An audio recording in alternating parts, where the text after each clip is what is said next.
The thing that that a lot of people have been hoping would happen, and that's gonna break the Spider-Man stalemate and make sure that we actually get Spider-Man films in the near future has happened, and it's happened a lot earlier than I think a lot of people thought that it would. They had that Spidey Summit thing a couple weeks ago, and they hammered out an agreement very quickly. I was really surprised by this. Dan Torrey and I on the channel have been talking a lot about what would happen if Spider-Man went over to Marvel, and whether or not we wanted to see that happen. And what we finally decided, what our consensus was, Vince, was that Marvel Studios getting Spider-Man was the best case scenario. Mm-hmm. Because as much as Dan and I mean, a lot of people really hate Amazing Spider-Man 2. I like it more than a lot of people do. I didn't hate it. Same here. And Dan and I both really wanted to see the conclusion of that trilogy. And with Spider-Man moving to Marvel and it rebooting again, of course, that's not possible. On the other hand, it didn't look like, no matter what happened, that was probably going to get resolved, or at least if it did, if we did get that third movie and they resolved everything in that particular version of the franchise, it probably wasn't going to be Andrew Garfield, and they would have recast it in that franchise because Andrew Garfield apparently. Sony had kind of a falling out with him. He was supposed to go to a meeting. He didn't go, and then they acted like they probably, or this is what I've read anyway, that he probably wasn't going to be Spider-Man anymore. So must have been some meeting. No matter what happened, title of the meeting: do you still want to be Spider-Man? They'll wait for me. They must have had quite the catering budget. For that meeting. So anyway, Vince, so we decided that best case scenario was it goes back to Marvel, and even though it's kind of unfortunate that we're not going to see the resolution of that trilogy, especially, and I don't mean because like everything's got to be a trilogy. I mean because they were setting up a bunch of stuff at the end of that, and we're not going to see their version of the Sinister Six or the aftermath of Gwen Stacy's death. Where I want to start with this first is just mention a couple things about what it's going to be like not having that anymore. Those movies are going to fall into obscurity. Yeah, that's fair. You know, that's the thing, is that they weren't loved terribly. I don't feel like the first Spider-Man movie will fall into obscurity. I feel like people will still, like, not Amazing Spider-Man. Oh, no, Raimi won't. Yeah. But that's because, but here's the thing about the Raimi movies. There will always be a place in a lot of people's hearts for that trilogy, and there will still be probably, no matter how great or whatever, however great the new Spider-Man is at Marvel Studios, or whatever it is they do with it, there will still be naysayers that say it's not enough like Raimi. I mean, like, there are, you got to realize now, Vince, that there were a lot of kids that grew up with that. And you and I were junior high school. We don't think about it that way as much, but you had kids that grew up with it like you and I grew up with 89. Yeah, that's fair. And so that's and then you had performances and stuff. You had Defoe and things, and I don't think. I mean, yeah. Most people look down on 3, but just that franchise as a whole was too influential, both for kids in their childhoods and stuff, and also for superhero films on the whole. That was the first one that broke that huge record on opening weekend, and it kind of opened the floodgates so that we could make a whole lot more of those movies. Everybody points to X-Men, and yeah, that probably had a lot to do with it, with making it possible for Spider-Man to happen when it did. But then after that, it was Spider-Man's success that gave us everything else after that, and where we had that big experimental period where we were trying to figure out how to make these movies right and keep these franchises going. Really interesting that right in the middle of superhero movies working, you've got a Spider-Man reboot that fell apart. I kind of wonder if we're not going to end up having something kind of like the whole James Bond thing, where we have famous incarnations of it, and people, like, even less famous ones, people are still kind of in on. Like, there's Roger Moore, but not a lot of people talk about Roger Moore anymore. And there's one guy that was in there for a minute that nobody talks about, but I'm not a huge Bond fan, so I don't remember his name. Well, the difference here is I don't see Marvel Studios rebooting for a very, very, very long time.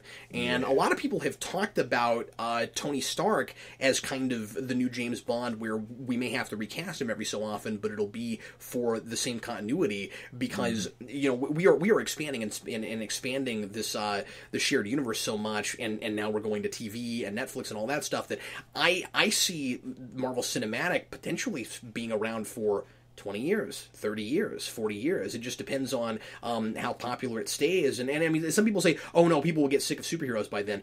Yeah, but what you have is a studio that's pumping out stuff that is superhero, but is also a lot of other things too. And it's just, they may be able to keep it going. They may be able to keep our interest in this beloved universe. And I would go so far as to say that it is now a beloved universe. Yeah. So I'm just saying that like you're definitely right about that. But I think that Spider-Man is not going to get rebooted again for a very long time. You know what I mean? But very, very definitely potentially recast. And I want to put a pin in that for a minute because I have an idea about the whole potential of the event. Let's even go that far. The whole eventual, well, we got to recast all these characters thing, and what maybe they should do with Spider-Man. But first of all, are you happy about this? Are you excited about this? How bummed are you about Sony not getting to finish their version? And now keep in mind, of course, that this is Sony and Marvel's version simultaneously. They share rights, but it's going to be inside of the overall Marvel Cinematic Universe now. Is this a good thing? Are you excited about it? I think it's a good thing, and I feel like that this meeting had to at least at some point be boiled down to Marvel going into the Sony meeting and saying, "Hey, let us make you money." Yeah. And they said there is nothing about our branding that is not going to help you. And I feel like there's so many great minds behind, because at this point it's not just a if you want to look at it this way, it's not just a Marvel and Sony coming together. It's the power of Disney and Sony together to create something more. So, well, although I would make the case that they don't need Sony. Yeah. You know, I feel like Sony's along for the ride. Like, I'm glad that they made a deal so that Sony wouldn't just hang on to it and keep making movies that people didn't like or found just kind of lackluster, even if it means that I don't get to see the end of that. And I thought that it was interesting, you know. But like I don't know. I just think it's important to note that Marvel doesn't need Sony. Except that they needed to make some kind of a deal so that they could get the rights to use that character. But Marvel Studios would have gone on just fine without Spider-Man. And I mean, obviously, when Guardians takes the whole year, you know what I mean? You don't need Spider-Man, but it's gonna... I mean, obviously, first of all, Spider-Man always sells, and secondly, we're not just talking about Spider-Man; we're talking about the whole package. And so, if you're Kevin Feige, I think something that's important to note too is that this is partly about making money, and this is partly about the people that make the Marvel Studios films like those characters, and they're looking at it like you and I are, Vince, and going, well, Spider-Man's the face of Marvel, and we don't have him. And that's got to be hard for the folks telling these stories not to get to use that tentpole character. Yeah. You know? And I mean, you can tell, we've talked about this a lot, in the way they advertise these movies, in the way they talk about them in interviews, in the merchandising and stuff. These people are proud of the brand, and they love these characters. And, you know, they want to... Spider-Man's going to make them a lot of money, but... they've also got to be looking at all those characters that they now get to use. What does the Marvel Universe not feel a little bit weird without the Daily Bugle in the background? Yeah, it does. Wouldn't it be great to get to see some of those classic Spider-Man villains go up against some of the characters we've already established in the Avengers movies? I would be like, if I was an owner or a creator of stuff at Marvel, I would just feel weird that I couldn't play with all of my toys. Precisely. I would, because especially the Spider-Man toy. And that's kind of like the big one. Like, let's take your favorite ones. We're going to put it in a box. We're going to put it over here, and we're going to mark it Fox and Sony, and we're just going to shove them over to the side, and you're not going to get to touch them. Well, you know what? If let's say, for example, my buddy, we're going to call him Sony, got to play with my Spider-Man stuff all the time, I would be more than willing. I'd say, you can have it as long as I can come over and play with it. Yeah, that's a great analogy, Vince. I love that. So I don't care. I eventually I want to see my X-Men stuff if you guys start doing crap with it again. Here's some news that we know for sure. What we've been told, or at least this was part of the initial list of like necessities for Marvel. If we got Spider-Man, this is what we would do with it. And I'm assuming that this one still sticks. The rest of this is stuff that I've actually read about that they're definitely doing. That they're not going to do an origin movie, but it is going to be, because we've been there and done that. But it is going to be very early Spider-Man. We had news yesterday or today that said that he's definitely going to still be in high school, which is cool. And what else? I think they've all but confirmed that it's Peter Parker and not Miles Morales or anybody else. And I know it sounds kind of weird to even have to be sure about that, but a lot of people, when the news first came out, were saying, "Oh, it seems likely that they'll pick Miles Morales because he's a fan favorite now." And I'm like, look, guys, so is Peter Parker. He's a fan favorite in the comics, but your average, everyday people that are consuming the Marvel Cinematic Universe do not know who he is. Furthermore, and this is like picking Dick Grayson for Batman. Yeah, it seems really weird to me. And I'm not saying that you couldn't do it and it wouldn't work, but it seems counterintuitive to me from a marketing standpoint. And also, we've been imagining we've been reimagining the classic versions of most of these characters.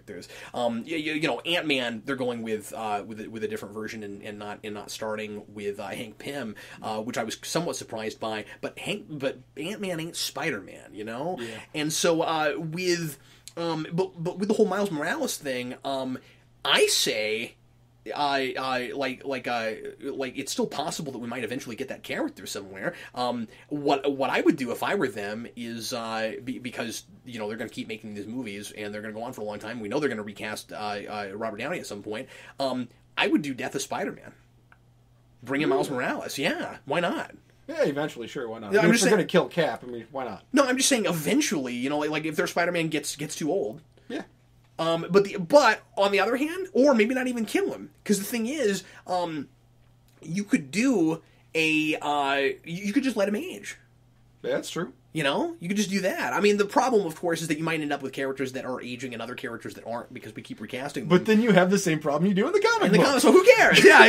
So whatever. But anyway, the other thing is that so we're gonna get a new solo Spider-Man movie in 2017. They're moving back a couple of their dates in order to get that in there, and I think that's smart. Once again, they want to capitalize on the fact that they have Spider-Man now, and wouldn't it feel lame to a lot of fans if Spider-Man was just popping up in some of the Avengers movies and it was like eons before he got his own movies? So that's cool with me. I would like to get to know their version and see that as early as possible if they're since they're doing this. They've also said that he's going to be in Secret War. Not Secret War, in Civil War. And a lot of people are speculating that he'll probably just be a cameo or just be in the end credits or something, but that's kind of where they're introducing him. One of the things that Dan and I, Vince, were talking about, and I wanted your 2 cents on this, is how do you suddenly bring in Spider-Man, not do his origin, and explain what the heck he's been doing this whole time? That's a good question. To some extent, the comic fan in me says it doesn't matter, but it does though. You would have some kind of mention of him swinging around, and you know what I mean? Yeah. Because there's all this talk about all these superheroes that all these people with powers now. And nobody's talking about Spider-Man if he's around. Maybe the origin is the cameo. Maybe he just... That's interesting. He wakes up and has these spider powers, and now he's in this universe full of superheroes. He's like, dude, I'm Captain Spider-America, or something like that. Yeah, that's what he'll say. Yeah, well, I can see them doing that, but whatever. Yeah, so, and then he'll be named by that kid that everybody that a lot of people don't like in Arrow. Who is that? Or not Arrow in Flash? Who is that? Cisco. Anyway, so that's what my instincts tell me too, Vince. Is that they will they won't rehash the origin, but we'll see him right after he gets the powers. Yeah, that's what I think will happen. I think his story will start just after he's gotten the powers, and maybe he's just already learned the responsibility lesson. I think it's also possible, I've heard people talk about this, that they might even do his origin visually in the opening credits like they did with Incredible Hulk. Mm-hmm.